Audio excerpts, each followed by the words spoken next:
مسلمانوں کو نگل لیا۔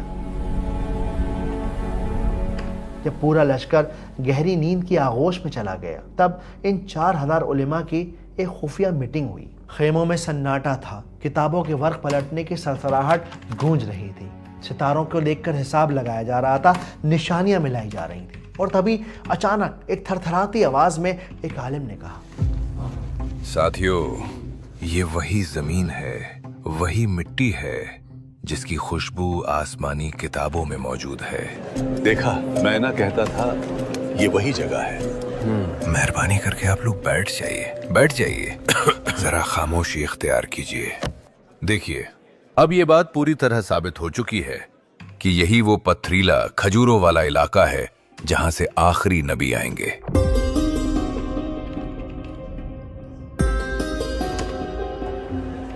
جناب محترم، پھر تو ہمیں یہاں سے بالکل نہیں جانا چاہیے۔ بالکل، یہاں رہنا ضروری ہے تاکہ ہم آخری نبی کا دیدار کر سکیں، ان کے امتی بن سکیں۔ ہم جس چیز کی تلاش میں دنیا چھان رہے تھے، قسمت ہمیں خود وہیں لے آئی ہے۔ آپ سب صحیح کہتے ہیں، اب چاہے بادشاہ ہماری جان بھی لے لے لیکن ہم یثرب نہیں چھوڑیں گے۔ ان لوگوں کا ماننا یہ تھا کہ اگر آخری نبی آئے تو یہ سب سے پہلے ان کا دیدار کریں گے، ان کو جوائن کریں گے، اور اگر ان کی زندگیوں نے ان کے ساتھ وفا نہیں کی تو ان کی آگے آنے والی نسلیں، ان کی اولادیں اس آخری نبی کے پہلے امتی بنیں گے۔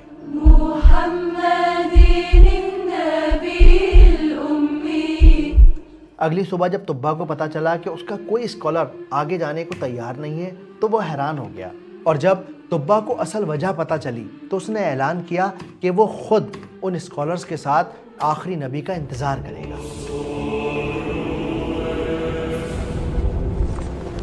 آپ سب عالم اور سمجھدار ہیں، میں خود کعبہ کی شان دیکھ چکا ہوں، اس لیے میں بھی یہیں آپ سب کے ساتھ آخری نبی کے انتظار میں ٹھہروں گا پورے 1 سال تک۔ اور پھر طبا نے وہاں ایک نئی دنیا بسانا شروع کر دی۔ اس نے اپنے عالموں کے لیے 4000 گھر بنوائے، اپنے لشکر کی غلام عورتوں کو آزاد کیا اور ان کا نکاح ان عالموں سے کروایا تاکہ ان عالموں کی نسلیں پروان چڑھ سکیں، اور اس طرح عربیہ میں 2 علاقے ہو گئے، مکہ اور یثرب یعنی مدینہ۔ وقت کا پہیہ چلتا رہا اور دیکھتے ہی دیکھتے پورا 1 سال گزر گیا۔ طبا الاول کے جانے کا وقت قریب آ گیا۔ طبا کی ریاست انتظار کر رہی تھی۔ طبا نے اسکالرز میں سب سے بڑے عالم کو بلایا اور انہیں ایک لیٹر دیتے ہوئے کہا، آپ عالم ہیں، سمجھتے ہوں گے کہ بادشاہ کے بغیر ریاست ویران ہو جاتی ہے۔ جی سمجھتا ہوں۔ اس لیے میرا جانا ضروری ہے، لیکن جانے سے پہلے میں آپ کو ایک بہت بڑی امانت، ایک ذمہ داری سونپنا چاہتا ہوں۔ طبا نے عالم سے کہا کہ اگر وہ نبی میری زندگی میں میرے سامنے آئے تو میں ان کی خدمت کروں گا، ان کا وزیر بنوں گا، ان کی پیروی کروں گا، لیکن اگر وہ میرے جانے کے بعد آئے تو آپ یہ خط انہیں دے دیجیے گا، اور اگر آپ بھی گزر جائیں تو اپنی اولاد کو یہ حکم کر کے جائیے گا کہ وہ یہ خط آخری نبی تک پہنچا دے، اور یہ سلسلہ جنریشن بائی جنریشن چلتا رہنا چاہیے جب تک کہ وہ آخری نبی آ نہیں جاتے۔ یاد رکھیے گا، یہ صرف ایک خط نہیں بلکہ میری پوری سلطنت سے بھی زیادہ قیمتی امانت ہے۔ چاہے صدیاں ہی کیوں نہ گزر جائے، یہ خط آخری نبی تک پہنچنا چاہیے۔ جی ضرور۔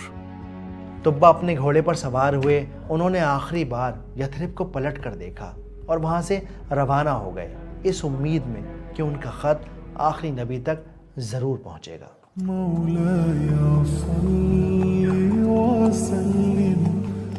گزرتے وقت کے ساتھ طبا کا انتقال ہو گیا۔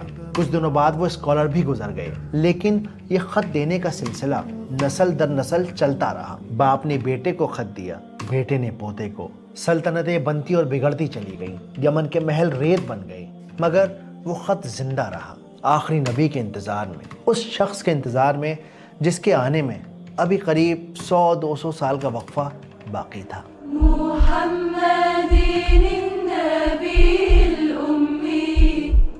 ہسٹری کی کتابوں میں ابن اسحاق میں یہ بات مینشن ہے کہ تقریباً 400 یا 600 سال گزرنے کے بعد آپ صلی اللہ علیہ وآلہ وسلم کی ولادت ہوئی، اور اسی مکہ میں ہوئی جس کی نشانیاں اسحاق علیہ السلام کی نسل سے آنے والے نبیوں کی کتابوں میں موجود تھیں، یعنی توراہ میں، انجیل میں۔